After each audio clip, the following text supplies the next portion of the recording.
This evening I begin my December festival, my season, with a lecture demonstration on the Navarasas in the Ramayana, and my understanding and perspective of the Navarasas are going to be presented today. I'm going to bring forth what the rasas are all about and what it means to me and what it is to understand the Ramayana in a better way. I have a lot of my school students who are also here to attend this show, so this is a show for them. And I'm performing with Anil Srinivasan also, 2 small pieces with him after I do the main piece, which is Swati Tirunal's Bhavayami. I'm really looking forward to it. I hope you enjoy it. Thank you. Bharat கலாச்சார் ரொம்ப பெருமைப்படுகிறது. வைஜிபியும் செம்மங்குடி மாமாவும் ஆரம்பித்த இந்த சபா பெரிய விதத்தில் வளர்ந்து பெரிய பெரிய artist எல்லாம் உங்களுக்கு யுவகலா பாரதி, விஸ்வகலா பாரதி, ஞானகலா மாதிரி அவார்ட்ஸ் எல்லாம் கொடுத்து ரொம்ப என்கரேஜ் பண்ணியிருக்கா. இது முக்கியமாக யங் சில்ட்ரனுக்கு, குழந்தைகளுக்கு, க்ரோயிங் யங்ஸ்டர்ஸ் நல்ல பாட்டு ஞானம் இருக்கிறவாளை டெவலப் பண்ணணும். டான்ஸ் அண்ட் மியூசிக்கை, நம்மளுடைய கல்ச்சர், நம்மளுடைய பாரம்பரியம் நம்ம குழந்தைகளுக்கு பெனட்ரேட் பண்ணணுன்றதுக்காக தான் இந்த சபாவே ஆரம்பிச்சது. அது 25 வருஷமாக ரொம்ப நல்லா வளர்ந்துன்னு வருது. அது இதே இடத்துல தான் நடக்கிறது. எப்போதும் சின்ன இடமா இருந்தாலும் எங்களுக்கு வந்து எப்போதுமே ஹவுஸ்ஃபுல், ரொம்ப கிரிட்டிக்கல் ஆடியன்ஸ் வருவா. இப்போ கூட மீனாட்சி ஸ்ரீனிவாசன் ஆடினா அவளை பற்றி ரொம்ப நல்லா ஹிந்துவில் ரிவ்யூ கொடுத்துருக்கா. நீங்கள் ஆர்டிக்கிள் கூட படிச்சிருப்பேன். Mahendra, Sudha, Madhuvanthi and myself are deeply involved in developing Bharat Kalachar. Bharat கலாச்சாரம்னா உண்மையாகவே பாரதிய சம்ஸ்கிருதத்தை தான் நாங்கள் இங்கே காட்டுறோம். எல்லா வித நாட்டியமும் இருக்குது, எல்லா வித பாட்டும் இருக்குது. அதுதான் இந்த சபாவினுடைய கிரேட்னஸ். ரொம்ப நேரோ மைண்டடாக எல்லாமே ரொம்ப ப்ராட் மைண்டடாக குளோபலாக ஈவன் ஹேவிங் குளோபல் மியூசிக். அதுதான் முக்கியமானது. To bring the world together. I think Bharat Kalachar is doing human service. Thank you. இது எங்களுடைய பாரத் கலாச்சாரோட வெள்ளி விழா ஆண்டு. 25 வருஷம் இந்த குழந்தையை வளர்த்தி காப்பாற்றிருக்கோம். நாங்கள் வந்து பெருசாக புதுசாக அப்படியே வித்தியாசமாக பண்ணிட்டோம் அப்படின்லாம் சொல்ல போகிறதில்ல. திறமை உள்ளவர்களுக்கு வாய்ப்பளிப்போம், அவளுக்கு பாராட்டளிப்போம், சன்மானம் அளிப்போம். இதுதான் பாரத் கலாச்சாரோட கொள்கை. ஆர்டிஸ்ட் எங்களை தேடி வந்து ஐயோ நாங்கள் பாடணும்னு சொல்ல வேண்டிய அவசியமே இல்லை. பாரத் கலாச்சாரோட கொள்கை 25 வருஷமாக நல்ல திறமைசாலிகள் எங்கே இருந்தாலும் அவங்கள தேடி நாங்கள் போய் வாய்ப்பளிப்போம். அப்படி தான் இது வரைக்கும் நடந்துகிட்ருக்கு. இந்த வருஷம் 25வது வருஷம் 26ஆம் தேதி நவம்பர் ஆரம்பிச்சிட்டோம். இன்றைக்கிலேருந்து மெயின் சீசன் ராஜேஷ் வைத்தியா கச்சேரி முடிஞ்சு என்னுடைய டாட்டரோட லெக்சர் டெமான்ஸ்ட்ரேஷன் இருக்குது. ரொம்ப வித்தியாசமான ப்ரோக்ராம் நிறையா இருக்குது. பாரத் கலாச்சாரம் மட்டும்தான் சினிமாவை ஒதுக்கிறது இல்லை. சினிமாவிலையும் நல்ல சங்கீதம் தர முடியுங்கிற மாதிரி நாளைக்கு காத்தால் இன்ஃபேக்ட் 17th மார்னிங்கிறது திரை இசையில் நாட்டிய இசைன்னு ஒரு ஷோ என்னுடைய ஆர்கெஸ்ட்ரா வச்சு பண்ணுறோம். வேறு கிரேட் சாங்ஸ் ஆஃப் டான்ஸ், பரதநாட்டியத்தை பேஸ் பண்ணி வச்ச சினிமா சாங்ஸ் எல்லாம் போட போகிறோம். அப்புறம் முகமது ரஃபீக் ஒரு பாராட்டுன்னு டிசம்பர் 24 அவருடைய பர்த்டே செலிப்ரேட் பண்ணுற மாதிரி ஒரு ப்ரோக்ராம் இருக்குது. ஸோ எங்களுக்கு வந்து எல்லா மதமும் சம்மதம், எல்லா கலைகளும் சம்மதம். இது வந்து மார்கழி தானே வெறுமை ஸ்வரம் போட்டு பாடுறது மட்டும்தான்றது கிடையாது. எல்லா விதமான சங்கீதத்துக்கும் பாரத் கலாச்சாரில் இடம் உண்டு. அதுதான் எங்கள் ஸ்பெஷல். வணக்கம், ராஜேஷ் வைத்தியா பேசுகிறேன். இங்கே பாரத் கலாச்சார் 25th இயர் வெள்ளி விழா ஆண்டில் நானும் வாசிக்கிறேன் அப்படிங்கிறது எனக்கு ரொம்ப சந்தோஷம். இதில் நானும் பார்ட்டாக இருக்கிறதுல. அண்ட் மோர் ஓவர் இந்த வருஷம் ஸ்பெஷல் எனக்கு இந்த பாரத் கலாச்சாரில், because I got an award Sangeetha Kalabharathi அப்படிங்கிற ஒரு டைட்டில் எனக்கு. And thank you so much. And இன்னும் நிறைய வருஷம் வெள்ளி விழா இன்னும் நிறைய கொண்டாடிட்டே இருக்கணும். நிறைய நாங்களும் எல்லாருமே வாசிச்சுட்டு இருக்கணும் இங்கே, all the musicians. And thank you so much Vaijina, thank you so much. முத்தமிழ் என்பது இயல், இசை, நாடகம் இவை மூன்றும் ஒருவருக்கு வசப்பட வேண்டும் என்றால் கண்டிப்பாக இறைவன் அருள் இசைப்பட்டு இருக்க வேண்டும். இப்படி பன்முகம் காட்டும் இயல், இசை, நாடக கலைஞராக திகழ்கிறார் Madhuvanti Arun. Perhaps Madhuvanti is the only artist in Chennai this Margazhi season who will be presenting 3 different art forms. We will be watching her dance this evening.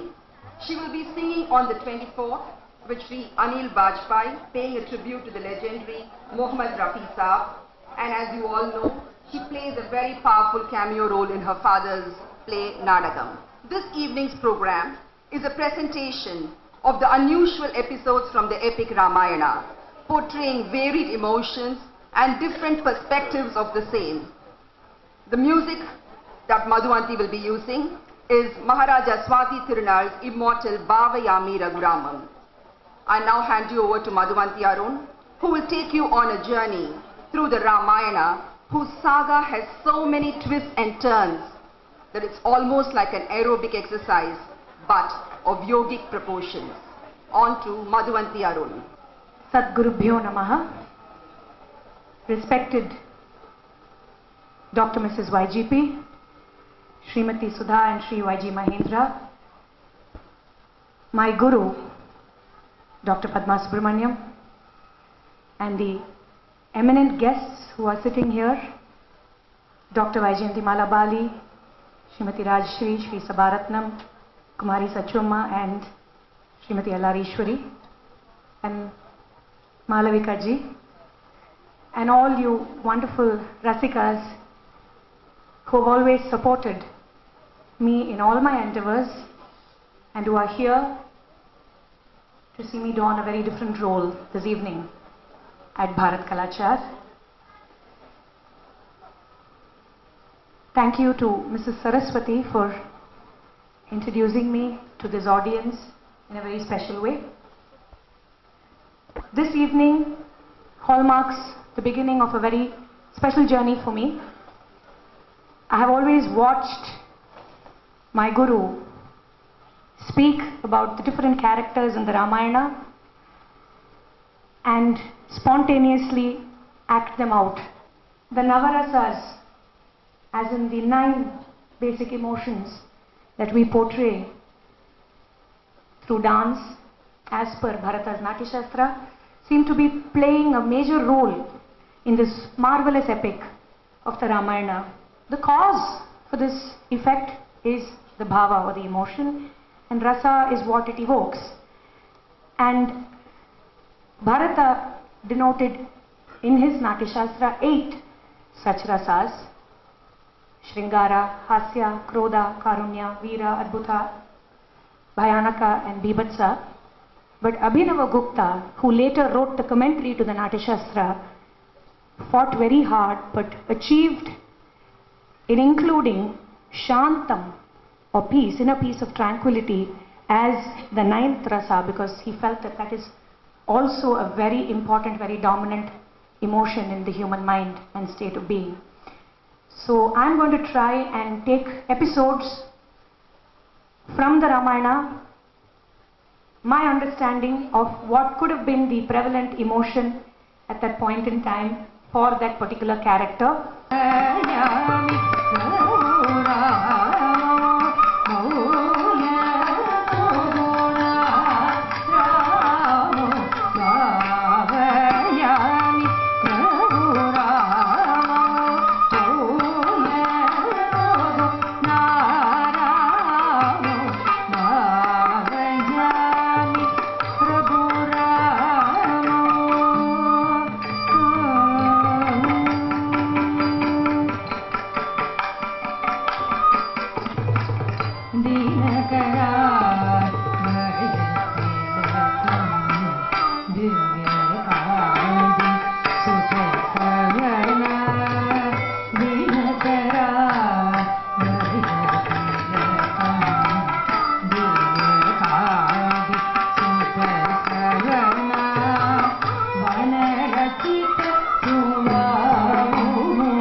बताओ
Thank you.